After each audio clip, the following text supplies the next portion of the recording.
Desde que entramos en el euro, cada español ha perdido 5.000 euros por barba. Hoy analizamos estas dos primeras décadas de moneda única. Bienvenido a Demos, la actualidad con criterio.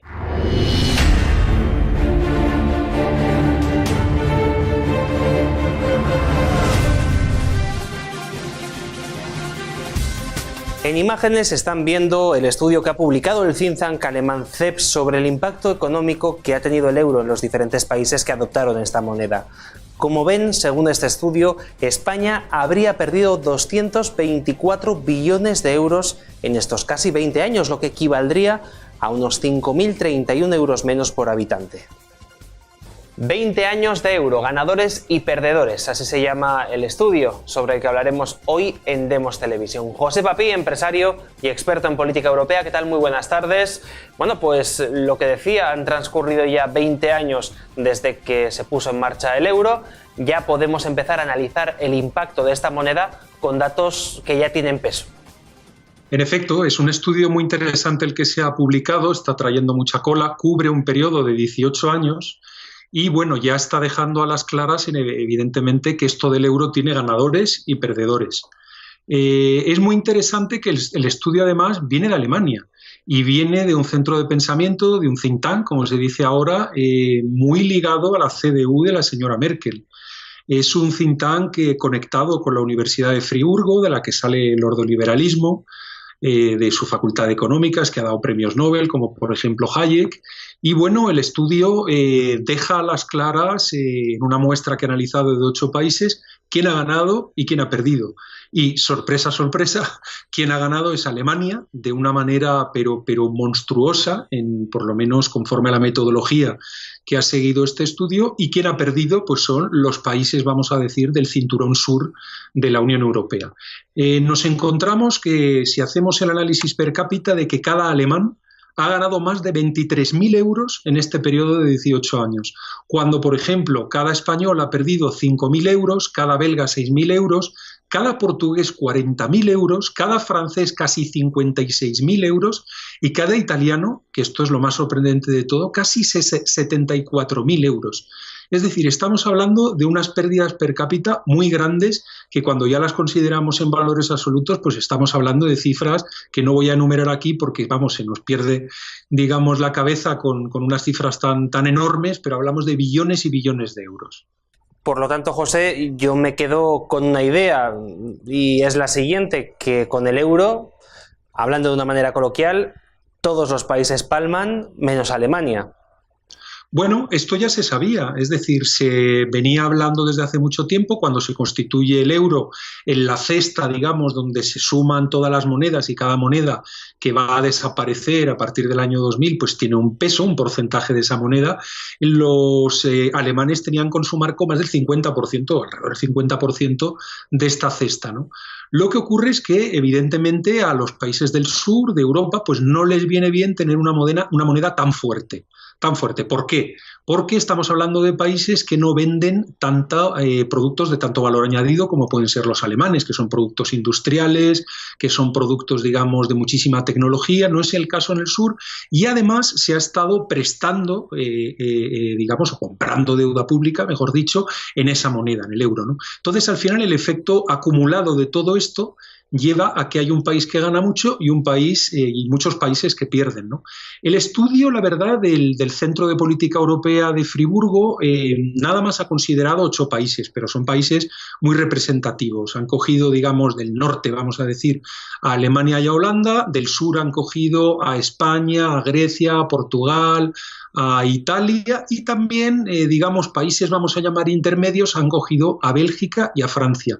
¿Cuál ha sido lo chocante? Lo chocante es que uno pues esperaría que los que más han palmado, ¿no?, utilizando la expresión coloquial que me estabas poniendo encima de la mesa, Xavi, los que más han palmado, pues uno pensaría que pues serían los griegos, los españoles, los portugueses. Bueno, pues sí, los portugueses desde luego mucho, pero es que sorprende, yo creo que va a haber que profundizar con mucho cuidado en la metodología que se ha seguido en este estudio, pero sorprende mucho que las pérdidas de los franceses y de los italianos son gigantescas. Es decir, estamos hablando de, como decía antes, 56.000 euros per cápita en el caso de Francia y casi 74.000 euros per cápita en el caso de Italia.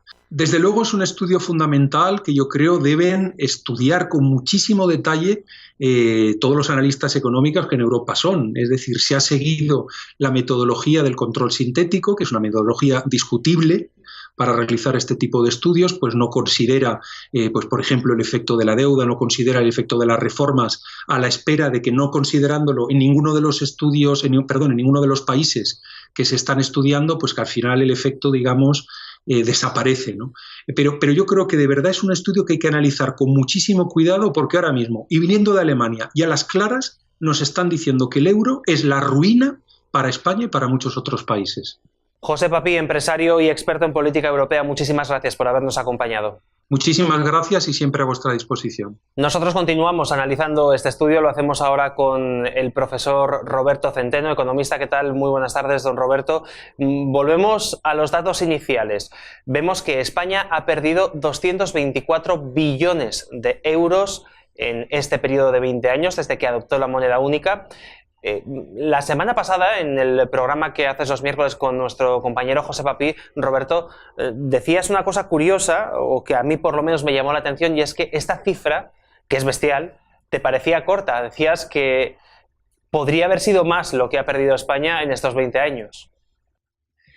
Bueno, efectivamente, en el caso de España, según este think tank, hemos perdido 230.000 millones de euros. Pero lo que yo decía es que esto no recogía todo y no he mirado en detalle el estudio, no sé cómo lo han hecho, pero hay una cosa que no recoge, es el endeudamiento al que han obligado al país, entre otras razones para devolver a las cajas de ahorro alemanas y holandesas precisamente todo el dinero que devolvieron, que tan irresponsablemente prestaron a las cajas de ahorro españolas. Bien, nos han endeudado solamente en la época de, no desde el euro, porque si lo cogemos desde el euro nos han endeudado aproximadamente en 1 billón de euros, pero desde que en los últimos años, desde que Rajoy en mala hora engañó a los españoles diciéndoles que les iba a bajar impuestos y luego se los subió y que iba a defender España y luego lo defendió, nos han incrementado ese endeudamiento en 600.000 millones de euros. Por lo tanto, nuestra deuda es, el perjuicio que nos ha hecho el euro ha sido de 1,2 billones de euros y no en 200.000 millones. Roberto, hay otro dato curioso al que hacía referencia nuestro compañero José Papí hace unos minutos, que tiene que ver con Francia e Italia, dos países que desde su entrada en el euro han perdido muchísimo dinero. Y también es curioso lo que ha ocurrido con Grecia, que aunque es un país del sur, aunque sea por poco, ha ganado dinero desde que entró en la moneda única. Bueno, yo eso sí que Francia pierde, que Italia pierde, no me cabe la menor duda. Lo de Grecia me parece un chiste, ¿eh? Esto absolutamente un auténtico chiste, porque Grecia está totalmente quebrada y lo de la recuperación es una falsedad. Aparte de que Grecia la han hundido en la más absoluta miseria. Fíjate que Tsipras, el partido de Tsipras, que es el Podemos griego, él es el Iglesias griego, les prometió a los pensionistas, por ejemplo, que les iba a subir las pensiones, igual que Podemos, y a los funcionarios que les iba a subir el salario. Y lo que ha pasado en realidad es que a los pensionistas les han bajado las pensiones en un 40%, y a los empleados públicos, aparte que han despedido cientos de miles de ellos, les han bajado los salarios en un 35%. Por lo tanto, Grecia, no sé de dónde han sacado esa cifra, pero el daño que han hecho al pueblo griego, o que el pueblo griego se ha hecho a sí mismo, que esa es otra historia, porque aquí los 600.000 millones de los que he hablado por ejemplo, en lo que nos ha endeudado Rajoy y cómo nos está endeudando Sánchez, que nos va a endeudar en 20.000 millones ahora con todas las la demagogia electoralista y las medidas electoralistas que está tomando. Hombre, sin ir más lejos, la manifestación del próximo día 8 se financia con un río de dinero público. Bueno, pues quiero decir que no sé de dónde han sacado estas cifras, pero son aproximadas, pero no dan la realidad. La realidad de Grecia no la conozco, conozco la de España y por eso la he dicho. En el caso concreto de España, para poder entrar en este club, en la eurozona, ¿cuál fue el peaje que tuvimos que pagar?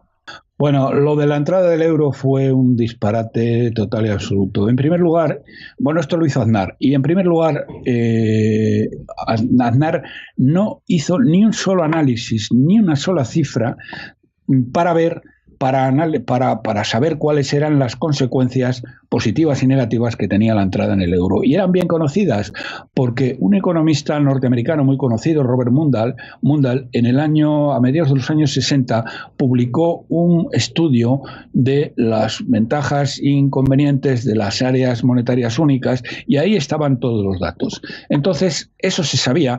Si este miserable, este imbécil,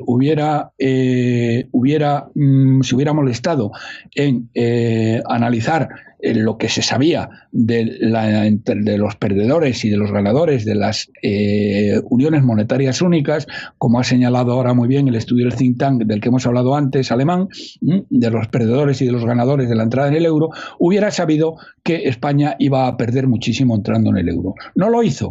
Y al igual que Felipe González con la entrada en la Unión Europea, que dijo que había que entrar a toda costa, a cualquier precio, y para ello destruyó la industria española, la industria lechera, la industria pesquera. Bueno, la verdad es que fue terrorífico. Lo que hizo Aznar fue vender a precio ridículo, a la 10ª parte de su valor, todas las joyas de la corona, es decir, todas las grandes empresas públicas que se habían constituido por el pueblo español con su dinero, con su ahorro y con su sudor, y la vendió a la 10ª parte de su valor. Estoy hablando de Endesa, estoy hablando de Telefónica, estoy hablando de todas las grandes empresas públicas del país, de tabacalera, que las vendieron. Estoy hablando de Kansa, que conozco bien. Kansa se vendió, y eso fui yo testigo, a la 10ª parte de su valor. Este fue el peaje que pagó este miserable de Aznar, pero sobre todo ni siquiera se molestó en analizar las ventajas y los inconvenientes de la entrada de España en el euro. Roberto Centeno, economista, muchísimas gracias por habernos atendido. Gracias a vosotros. Tal y como decía Roberto Centeno, otro de los problemas que ha traído el euro a España ha sido el enorme endeudamiento. A día de hoy, la deuda española supera el 100% del Producto Interior Bruto. Para tratar esta cuestión tenemos con nosotros al consultor y escritor Lucio Muñoz. Lucio, ¿qué tal? Muy buenas tardes. Lucio, hablamos de una deuda enorme que tiene España a día de hoy. Si decidiéramos salir del euro y volver a la peseta, ¿qué ocurriría con esta deuda? ¿La pagaríamos en euros? ¿La pagaríamos en pesetas? ¿Y cuáles serían las consecuencias en ambos casos? En España, y en función de los nefastos y corruptos, sobre todo, gobiernos que hemos tenido, el nivel de deuda, en el caso que no hubiéramos entrado en la zona euro, también sería alarmante. Pero de todas formas, tal y como tú has dicho, el euro ha potenciado nuestro endeudamiento, sobre todo a partir de la crisis económica financiera que comenzó en 2007. Y tuvo su momento álgido en 2011. Recordemos que España estuvo al borde del rescate, un rescate que era imposible.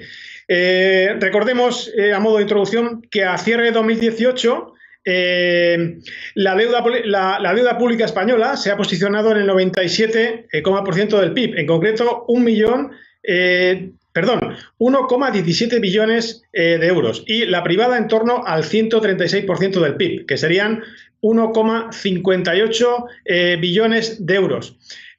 Pero esta deuda en línea descendente. Recordemos también que estos datos son oficiales, puesto que nuestro amigo, compañero y grandísimo economista, admirado Roberto Centeno, maneja otros datos. Por tanto, hay que sacarlo a colación. Y ya entro en la pregunta. He creído conveniente, como antecedente, citar estos datos, pero ya entro en la pregunta de la que me acabas de comentar, ¿qué ocurriría con nuestra deuda si saliéramos del euro? Bueno, pues hay dos casos. El primero sería, si España sale del euro y vuelve a la peseta, en principio pagaríamos nuestra deuda en euros, moneda original en la que los préstamos se llevaron a efecto. En este caso, tanto la deuda pública como la privada se tendría que pagar en euros. Bueno, si a ello le sumamos la posible depreciación de la nueva moneda, es decir, de la peseta, podría depreciarse en torno al 20-25%, incluso algunos economistas lo fijan en un 40% la depreciación respecto al cambio actual, llegaríamos a la conclusión que esa deuda se multiplicaría y sería, por tanto, impagable. La única solución sería establecer quitas a nuestros acreedores. Tengamos en cuenta que España podría llegar al default. Por ejemplo, tengamos en consideración que los tipos de interés de la deuda pública podrían subir incluso pues hasta el 20% o incluso más. Y el coste de los intereses de la nueva deuda sería insostenible, también disparando, por supuesto, el déficit.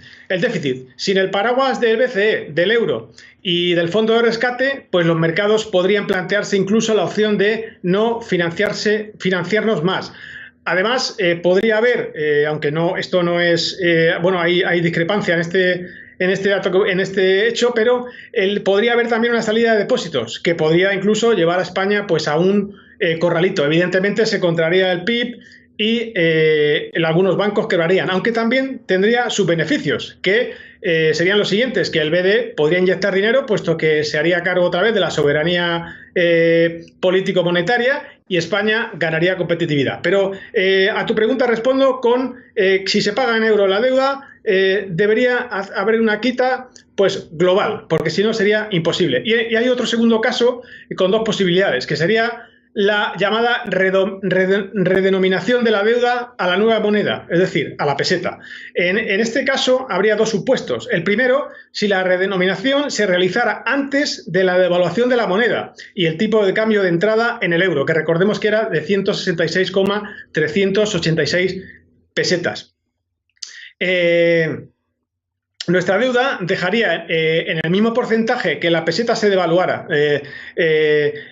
Por tanto, también sería la mejor opción para España, pero evidentemente la solución es no pagar a acreedores. Evidentemente podríamos reducir nuestra deuda tanto pública y privada, pero dejaríamos a los acreedores sin cobrar gran parte de la deuda. Y en el segundo supuesto, si la redenominación a la nueva moneda se realiza después de la devaluación monetaria, sería una devaluación monetaria fuerte, nuestras deudas tendrían el mismo tipo de cambio a euros, aunque estén nominadas en nuevas pesetas. Esto también generaría un impago global. Por tanto, la conclusión sería, tanto en el primer caso como en el segundo caso, englobando a los dos supuestos, que una salida del euro solo podría plantearse en términos de una quita global de la deuda. Esa sería la conclusión a tu pregunta. Y la opción más probable, pues conociendo a nuestros gobiernos corruptos, pues sería aquella que beneficiase a la casta política, es decir, que pudiera haber comisiones y beneficios por medio. Seguramente sería el pago en euros. Lucio, lo cierto es que estamos viviendo gracias a la deuda, nos estamos financiando gracias a la deuda que nos ha ofrecido hasta ahora el Banco Central Europeo y la que nos tendrán que ofrecer los mercados privados a partir de este año. ¿Cómo podremos salir de esta? Porque no podemos seguir endeudándonos continuamente. ¿Cuál va a ser el final de este camino? Bueno, no olvidemos que el Banco Central Europeo ya no avisó ya el año pasado, pero a partir de enero de este año, del pasado enero, pues no compra más deuda pública ni privada. Es decir, es el fin del programa famoso QE, expansivo, de compra masiva de deuda. Aunque seguirá reinvirtiendo en deuda de próximo vencimiento, puesto que evidentemente no quería el BCE retirar la política expansiva de estímulos completamente. Por eso ha decidido hacerlo de esta manera. El objetivo no es otro que mantener el actual nivel de deuda en torno a los 2,6 billones de deuda. No olvidemos que esta política podría continuar incluso en el caso que se subieran los tipos, porque también el BCE tenía previsto subir los tipos tras el verano del presente ejercicio 2019 en el que nos encontramos. Estos tipos se mantienen en el mínimo histórico del 0% desde marzo de 2016. No obstante, la ralentización del crecimiento económico de la zona euro posiblemente pudiera retrasar esta subida de tipos. Todo apunta a que así será. A modo de introducción, la deuda española que mantiene el BCE, ¿cuál es la deuda que tenemos en los balances del Banco Central Europeo? Pues el BCE mantiene en su balance 211.000 millones de euros de deuda pública española. Esta deuda se ha ido comprando en los últimos años para contribuir, evidentemente, a que nuestra prima de riesgo pues, se mantuviera bajo control y estable. ¿Qué pasaría en relación a lo que acabo de comentar? Pues que España deberá financiarse en los mercados a precio de mercado y, evidentemente, tendríamos que ofrecer unas garantías a nuestros acreedores para que nuestra deuda pues se calificara como estable, el denominado rating. Y ahora ya entrando en materia, España tiene dos escenarios. El primero, para mí, desde mi humilde punto de vista, sería la solución pues a la que podríamos llegar, porque para mí España depende de sí misma, independientemente que esté en la zona euro. España tiene un camino para solucionar la deuda, el déficit y, pues evidentemente, todos los problemas macroeconómicos y estructurales que tenemos. Y no es otro que reformar estructuralmente pues el sistema fiscal, la reforma de pensiones, la política de subvenciones que sigue el Estado, pero sobre todo una reforma de la administración. Una reducción de la administración que chocaría totalmente con nuestro modelo político, modelo de Estado, que es el Estado de las autonomías. Para mí, la principal solución para nuestros problemas de deuda sería reformar absolutamente nuestro modelo político-económico y, por supuesto, el modelo productivo que tenemos de baja productividad. Centrándonos en el estado de las autonomías. Esta es la solución a nivel interno y, evidentemente, pues ahora tenemos que analizar la solución a nivel externo y global. Tendríamos que volver a Europa y vemos pues las soluciones que se están planteando actualmente en la Unión Europea. Tras una década de crisis financiera, el euro necesita transformarse para competir globalmente. Porque no existe una coordinación, recordemos que no existe una coordinación entre países respecto a políticas económicas comunes. Y esta es realmente la gran debilidad que tiene el euro. Solo existe una moneda común, pero falta coordinar las políticas fiscales, presupuestarias y sociales, puesto que la integración política de los 19 Estados miembros parece una auténtica quimera en estos momentos. Por tanto, la unión monetaria y, sobre todo, económica está incompleta y la unión política, como he dicho, pues se plantea totalmente una utopía. ¿Qué medidas se están planificando en la eurozona? ¿Qué reforma de la eurozona se está diseñando en estos momentos? Pues, como todo el mundo sabe, pues una unión bancaria, diseñar un presupuesto para la eurozona global, mejorar el fondo de rescate, el famoso MEDE, reformar también, para mejorar y dar una respuesta frente a las quiebras bancarias de la zona euro, también mejorar ese sistema y el Fondo Europeo de Garantía de Depósitos Bancarios. Todas estas reformas son las que se están planteando en la eurozona y, por supuesto, evidentemente, afectarían a España. ¿Pero qué podría suceder? Pues podría suceder que se transformara esta eurozona y diera lugar pues a 3 niveles, es decir, a una Europa de 3 velocidades. En esta Europa pues, de 3 velocidades, evidentemente, estaría Francia y Alemania dirigiendo el tren, y otros países competitivos. Estos países avanzarían hacia la unión fiscal y de sus mercados de capitales. En un segundo vagón intermedio estaría España, Italia y algunos países periféricos endeudados, deficitarios y poco competitivos. Este vagón, estos países que se posicionen en este vagón solo participarían en la política monetaria europea y única, y europea, evidentemente, también, sí, perdón.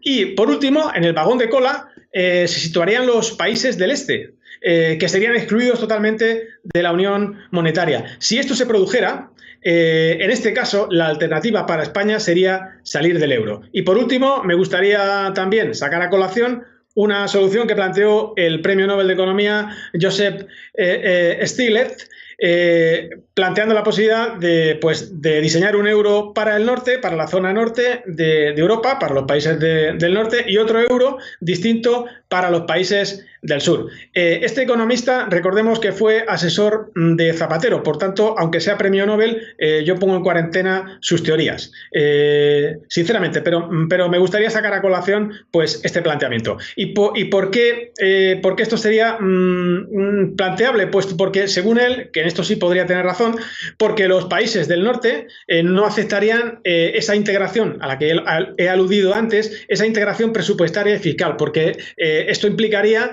pues una transferencia de recursos económicos por parte de los países del norte a los países del sur. Lucio Muñoz, muchísimas gracias por habernos acompañado. Muchísimas gracias por haberme invitado. Ha sido un honor y un placer para mí. Encantado. Nosotros cerramos aquí este boletín. Si te ha gustado el vídeo, dale al like, compártelo y recuerda que mañana a las 9 volvemos con más criterios. Adiós y que pases una feliz noche.